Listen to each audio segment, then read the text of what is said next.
നിങ്ങൾ എല്ലാവരും പറയുന്നുണ്ട് അവരുടെ ദേശീയ വിദ്യാഭ്യാസ നയം കാവ്യവൽക്കരണത്തിന് വേണ്ടിയുള്ളതാണ്, ഹിന്ദുത്വ ആശയങ്ങൾ പ്രചരിപ്പിക്കാനുള്ളതാണ്, എല്ലാവരും പറയുന്ന കാര്യമാണ്. ഈ 10,000 കോടി രൂപ കിട്ടാതിരുന്നിട്ടും നമ്മൾ ജീവിച്ചു പോകുന്നുണ്ടല്ലോ.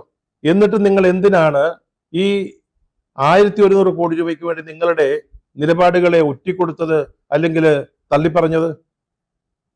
CPI അത് ചോദിക്കുന്നുണ്ടല്ലോ.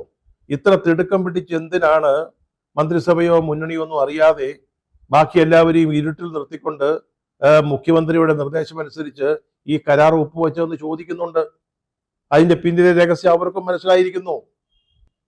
ഇത് വെറും രൂപയുടെ കണക്ക് മാത്രമല്ല, ഇത് അടുത്ത തെരഞ്ഞെടുപ്പിൽ CPM-ഉം BJP-യും തമ്മിൽ സംഭവിക്കാൻ പോകുന്ന ഒരു അധാർമികമായ രാഷ്ട്രീയ കൂട്ടുകെട്ടിന്റെ ലക്ഷണങ്ങളാണ് നമ്മൾ കാണുന്നത്.